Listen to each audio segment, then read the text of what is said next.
लालबागच्या राजाची पहिली झलक पाहून भाविक सुखावले। मुंबईत अनेक ठिकाणी गणरायाचं जल्लोषात आगमन।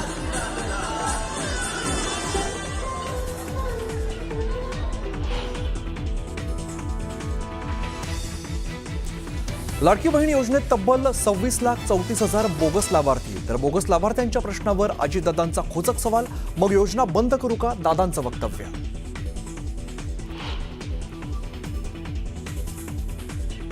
पालिका निवडणुकीच्या पार्श्वभूमीवर उद्धव ठाकरे ॲक्शन मोडवर। मतदार याद्यांची घरोघरी जाऊन तपासणी करा, ठाकरेंचे कार्यकर्त्यांना आदेश।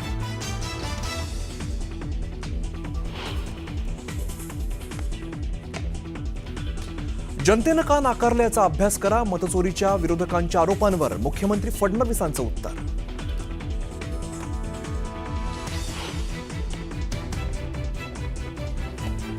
440च्या झटक्यातून विरोधक बाहेर येत नाही म्हणतात, मतचोरी झाली। गेल्या 50-60 वर्षात काय काय चोरलं, एकनाथ शिंदेंची विरोधकांवरती टीका।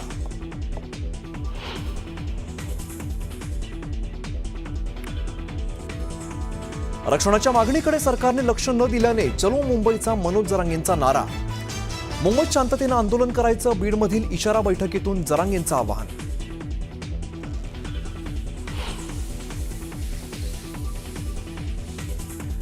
एकनाथ शिंदे मुख्यमंत्री असताना देवेंद्र फडणवीस यांनी मराठा आरक्षणावरती काम करू दिलं नाही, मनोज जरांगे पाटलांचा मोठा आरोप।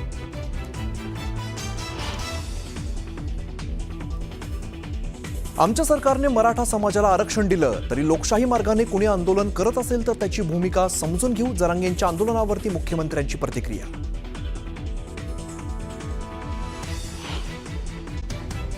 ब्रेकनंतर आपण बघणार आहोत, मनसेचे नेते अमित ठाकरेंनी मुंबईतल्या समस्यांसंदर्भात मोठं वक्तव्य केलं। सर्व प्रश्नांवर राज ठाकरे हे एकच उत्तर असल्याचं अमित ठाकरेंनी म्हटलंय। त्यामुळे सत्ताधाऱ्यांनी पलटवार केलाय। मी अनेक वर्ष बोलतोय, ह्याच्यासाठी एकच उत्तर आहे, ते म्हणजे राज ठाकरे। ते म्हणजे राज ठाकरे।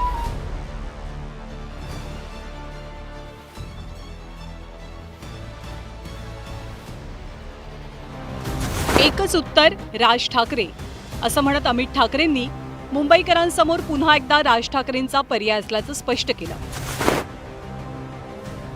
मुंबईतल्या रस्त्यांवरती सध्या खड्ड्यांचं साम्राज्य पाहायला मिळतंय। या खड्ड्यांमधनं वाट काढताना वाहनधारकांची तारांबळ होतीये।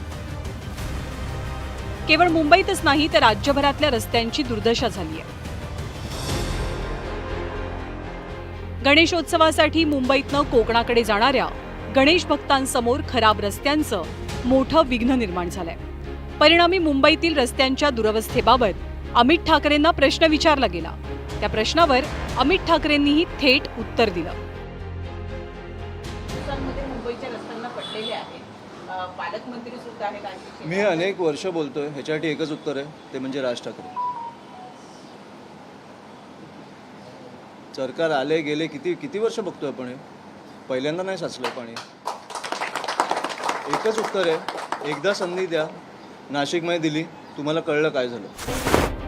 अमित ठाकरेंनी मनसेनं नाशिक महानगरपालिकेत केलेल्या विकास कामांची आठवण करून देत राज ठाकरे हेच एकमेव उत्तर असल्याचं म्हटलं। मुंबईसह राज्यातील महापालिकांच्या निवडणुका कधीही जाहीर होऊ शकतात। त्यातच रस्त्यांच्या बिकट अवस्थेमुळे नागरिक संतप्त असताना या समस्या सोडवण्यासाठी अमित ठाकरेंनी राज ठाकरेंचा पर्याय सुचवला। पण अमित ठाकरेंनी सुचवलेला हा पर्याय सत्ताधाऱ्यांना काही रुचला नाही। बघा, बोलण्यावर तर काही टॅक्स नाही आहे आणि मतं मांडण्यावर कुठला GST नाही आहे, याच्यापेक्षा अजून काय बोलू मी। बघा, बोलण्यावर तर काही टॅक्स नाही आहे आणि मतं मांडण्यावर कुठला GST नाही आहे, याच्यापेक्षा अजून काय बोलू मी। सत्ताधाऱ्यांनी त्यांच्यासमोर कोणताही पर्याय टिकणार नाही असा टोला लगावलाय। मात्र असं असलं तरी रस्त्यावरती पडलेल्या खड्ड्यांचं सत्य सत्ताधारी नाकारू शकत नाहीयेत। त्यातच पालिका निवडणुकीत रस्त्यांचा हा मुद्दा महत्त्वाचा ठरू शकतो। महापालिकेच्या निवडणुकीत ठाकरे बंधू एकत्रित लढतील हे आता हळूहळू स्पष्ट होऊ लागलंय। या सगळ्याच्या पार्श्वभूमीवर मतदार राज ठाकरेंकडे उत्तर म्हणून पाहतात की नाही आणि त्यांना संधी देतात की नाही हे आगामी काळात स्पष्ट होईल। संतोष गोरे, न्यूज 18 लोकमत, मुंबई। यानंतर बघूयात गणेश उत्सव अवघ्या 4 दिवसांवरती येऊन ठेपलेला आहे. मुंबई, ठाणे, नवी मुंबई, पुणे आणि राज्यात अनेक भागांमधनं लाखो चाकरमानी कोकणातील आपल्या मूळ गावी गणेश उत्सव साजरा करण्यासाठी निघालेत.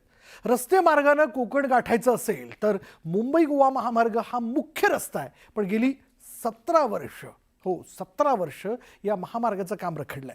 मुंबई गोवा महामार्गाला बोलता येत असतं तर त्यानं कोणत्या शब्दात आपल्या वेदना व्यक्त केल्या असत्या, तो काय म्हणाला असता, पाहूया महामार्गाची वेदना.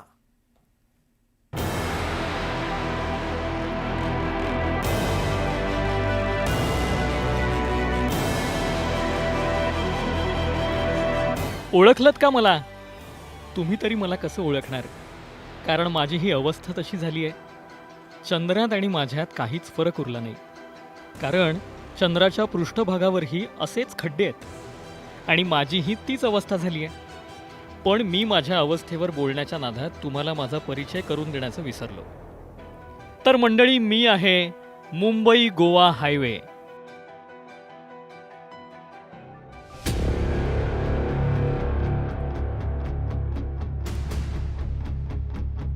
माझ्या शरीराची अक्षरशः चाळण झाली आहे. त्यामुळे या राजकारण्यांनी माझं नाव हायवे का ठेवलं असेल असा प्रश्न तुमच्याप्रमाणेच मलाही पडलाय. कारण माझं नाव मुंबई गोवा हायवे जरी असलं तरी इथून जाणाऱ्या वाहनांचा वेग कासवाला लाजवेल असा आहे. बरं, ते जाऊ द्या, नावात काय असं कोणीतरी म्हटलंच आहे. पण नाव ठेवून अवलक्षण अशीच काहीशी अवस्था माझी झाली आहे. यंदा गणेश मंडळाचा खूप खड्ड्यामध्येच प्रवास होणार आहे. जाम खड्डे आहेत. आम्हाला आता भरपूर खड्डे भेटले आम्हाला लोणेरला, परत हे आपल्या या साईडला खेळला, चिपळूणला पण खड्डे आहेत. आणि आता मी आहे तिथे खड्ड्यामध्येच गाडी उभी केली आहे. ऐकलं? वाहन चालक आणि प्रवासी काय म्हणतायत ते. पण हा त्रास गेली 17 वर्ष ही जनता सोसतीये. 2008 साली माझा जन्म झाला. माझ्या कामाला सरकारनं परवानगी दिली. पण या राजकारण्यांनी जणू माझ्या 5वीलाच रखडपट्टी पुजली. आधी भूसंपादन प्रक्रियेला विलंब, मग भूसंपादन मोबदला वाटप रखडलं. वनजमिनीमुळे मंजुरीला ब्रेक लागले. हे कमी होतं की काय, अनेक कंत्राटदार मध्येच काम सोडून पसार झाले. त्यामुळे माझ्या रखडलेल्या कामापुढे रोडकरी अशी शिवसेना प्रमुखांनी ज्यांना उपाधी दिली होती त्या नितीन गडकरींनीही माझ्या पुढे हात टेकले नाही तरच नवल. मुंबई गोवा आता खूप अडचणी आल्या, पण तुम्ही काळजी करू नका. या वर्षीच्या जूनपर्यंत हा रस्ता 100% पूर्ण होईल. आता तुम्ही म्हणाल हे काय घडलं, तर गेल्या 17 वर्षात त्याचं उत्तर दडलंय. पनवेल जवळील पळसपे ते इंदापूर हा माझा 84 किलोमीटरचा पट्टा 2010 मध्ये सुरू झाला होता. पण आज तब्बल 14 वर्षांनंतरही त्याचं काम पूर्ण नाही झालंय. नागोठणे, कोलाड, माणगाव मधील प्रमुख पुलांची कामं अद्यापही बाकी आहेत. तुम्ही पाहू शकता की खड्ड्यात रस्ता आहे की रस्त्यात खड्डा, हाच मोठा प्रश्न पडलेला आहे. मुळातच काय की आम्ही वारंवार प्रशासनाकडे आम्ही तक्रार करतो, प्रशासनाकडे निवेदनं देऊन होतं, पण निवेदनं देऊन काही फरक पडत नाही. वेगवेगळ्या मंत्र्यांचे, पालकमंत्र्यांचे, खासदार आमदारांचे इथे पाहणी दौरे होतात, पण पाहणी दौरेला कुठल्याही स्वरूपाचा याचा आम्हाला न्याय मिळत नाही. संगमेश्वर ते लांजा हा 50 किलोमीटरचा टप्पा तर सहनशीलतेचा अंत पाहणार आहे. 50 किलोमीटरचं अंतर पार करण्यासाठी 2 ते 3 तास लागतात. आज एकदम खड्डे भरपूर आहेत. 17 वर्षापासून आहेत तसेच आहेत आणि अजूनही पुढे चालूच राहणार आहेत. या वर्षाचाही प्रवास आमचा खड्ड्यातूनच होणार आहे. मला काय बोलून फायदा नाही हो. माझ्या आईला मी आता 95 वर्षाची घेऊन आलोय. खड्ड्यातूनच आणतोय आम्ही, खड्ड्यातूनच आणतोय. 18 वर्षाचा रस्ता होतोय, समृद्धी झाला 2-3 वर्षात आणि 18 वर्ष कोकणाचा रस्ता होतोय. आम्ही आमचे नेते म्हणतोय, सगळे आले तरी तेच करणार. 17 वर्षात तुम्हाला टॅक्स एवढा भेटला असता, रस्ता केला असता, आज तुम्हाला टॅक्स तुमचं नुकसान आहे सरकारचं. आज 17 वर्षात मी रोड बनवत नाही, 17 वर्षात मी लॉस मध्ये आहेत. आज रस्ता टॅक्स भेटला असता. गाडी उडतीये मागून आणि त्रासही होतोय. काय माहिती घरी जाईपर्यंत कंबर कशी राहते माहित नाही. बरं, या 17 वर्षांच्या काळात काँग्रेस, राष्ट्रवादी काय आणि शिवसेना भाजप काय, प्रत्येकानं सत्ता भोगली, पण त्यांनी माझ्याकडं म्हणावं तसं लक्ष काही दिलं नाही.